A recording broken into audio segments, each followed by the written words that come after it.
the check. I'm actually looking forward to becoming invisible. For a couple reasons. Number one, like street harassment, that sucks.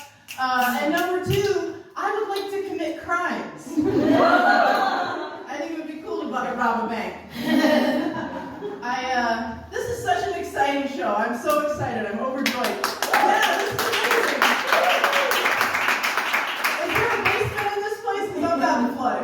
How excited I am. Someone came up to me the other day at a party and he said to me, "You look like the kind of girl who has a lot of daddy issues." Oh. Yeah, I know, right? I was like, it's 2023. I've seen everything everywhere all at once. I've had mommy issues. Equality. I do have mommy issues. Number one issue with my mom, she loves her chihuahua more than she loves me. She loves this little evil thing. You can't look at this chihuahua. You can't play with the chihuahua. You can't talk about the chihuahua. Right now, the chihuahua can hear me in his barking. Right? And like, my mom is so protective of this little beast, which means that she respects this dog's boundaries, but does not respect mine. Right? But I am a therapist. I'm in therapy. Anybody else in therapy? And my therapist said that boundary setting is actually all about an agreement you have with a person. And if they mess up on the agreement, then boom, you can be out of there. So now, right, my mom and I now have an agreement. And that is if she wants to ask me about my weight, or if I'm having kids, or my career, she does have to pick up a bag of my poops. And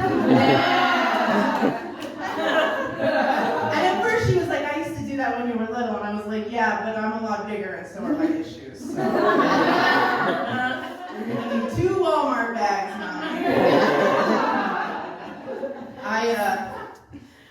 I have the old ADHD. Anybody else here have ADHD? Woo! Yes, yes. I've had it for a long time.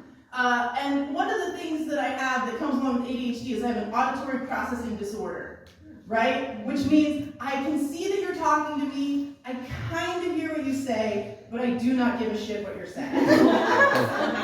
And it's difficult because it means that a lot of times I'm not paying attention, but I am smiling and nodding because I don't want to get caught. I'm like, totally.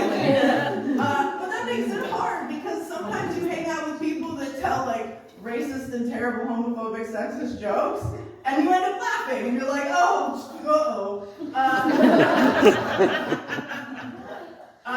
The worst part is that when I'm hanging out with family members on Thanksgiving, and you know that's when all the racist family members come out, you end up laughing and agreeing to things that you wouldn't normally agree to. For example, I thought I had agreed to go on a beer run, and then I came to, and we were storming the Capitol. Oh my God.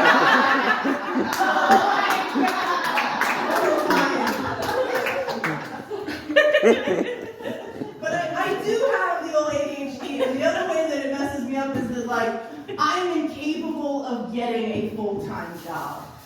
I am the girl that has a million part-time jobs. And it's like, I walk into a job, she knows. She's wearing a blazer, but she knows. I appreciate the blazer, honestly.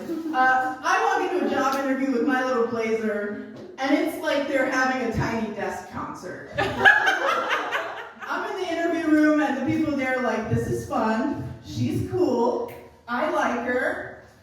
Don't think we can have all this going on every day, though.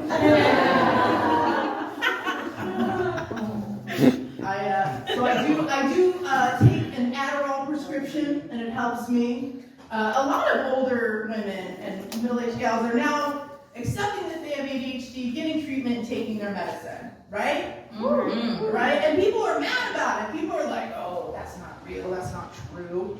Yeah, it is. Right? We've always needed a little help. It's just we used to call it diet pills. And everyone was on board. Like, oh, you want to take amphetamines to be skinny? Oh, do it, girl. Do it. Well, then as soon as we're like, oh no, we need it so we can like be successful, they were like, no, not really. That's not real condition.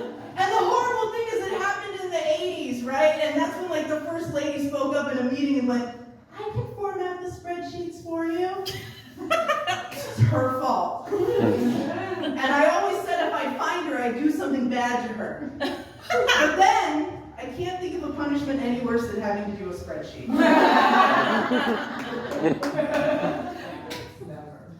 But like back in the day, they had people that were like known for being amphetamine addicts, right? And they got a lot of stuff done. And I'm talking about my number one bitch, Judy Garland. She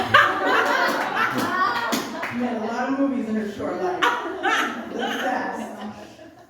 So when I'm at work and I have the raw dog of the earth doing spreadsheets at my part-time job, I like to think about what would Judy do, right? And it's a little something like this. When trouble smell like lemon drops away up on the chimney tops, that's where you'll find me. You guys can all come along with this part. Somewhere over the rainbow, way up high.